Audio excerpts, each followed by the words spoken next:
here we are ready for our paper mosaics. So we've got a heavy piece of our white paper that comes in our creative kit.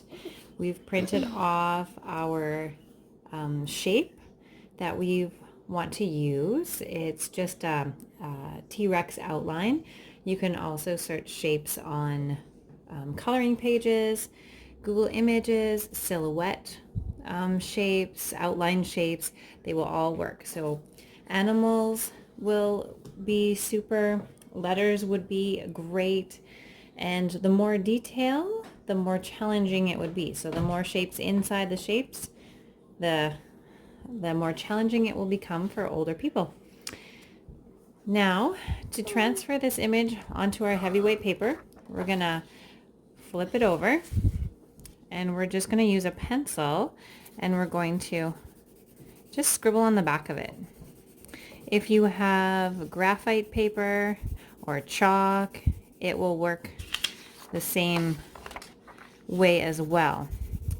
Just having something that will transfer onto our heavier paper. If you hold it up to a window, you might actually be able to see through it, but it can get kind of tiring holding your arms up that long. So we're going to do it this way so we can have it flat down on the table and just trace an outline.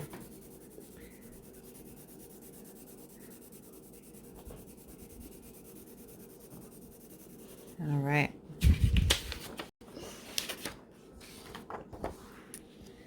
So we're gonna kind of center that.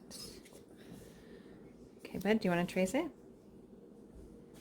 Just use a pencil and go around all of your lines. I'll hold it in place. If you get tired, Mom will help you, okay? Like this? Yep, you follow that line. Just like scribble. Here, I'll show you. So you're gonna take it, I'll start at his tail. And you're just gonna follow this black line. Okay, I'll stop right there. Okay, and then you can keep going from there. And I'll hold it so your paper doesn't move. It's okay, if you go out of the lines, that's totally fine.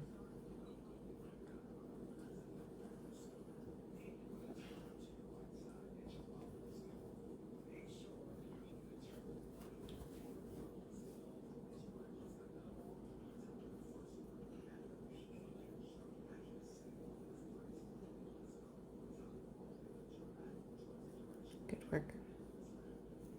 He has such tiny little arms, doesn't he?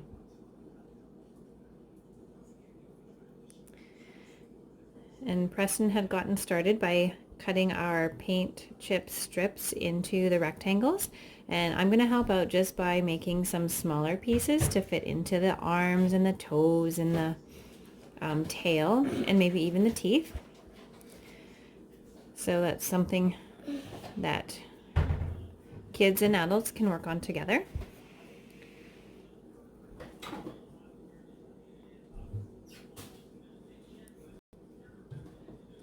The tracing and the cutting is awesome activities for fine motor and building strengthened fingers and arms.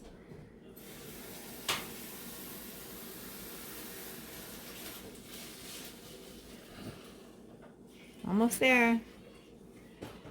Ta-da! We're gonna hold it in place just on the corner and lift it up, and there we have our shape. Do you see them? Okay, so now we're gonna take our little squares and cut them up smaller and glue some in place. So Preston has picked the green for inside the dinosaur, and we'll pick another color for on the outside.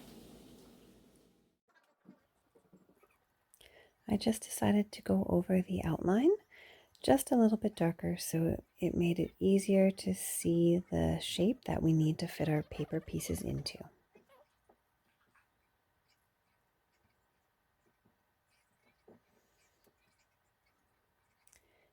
Once your outline is all ready, you can cut the paper pieces to fit into place, or you can cut them at random and just fill them in wherever they best fit.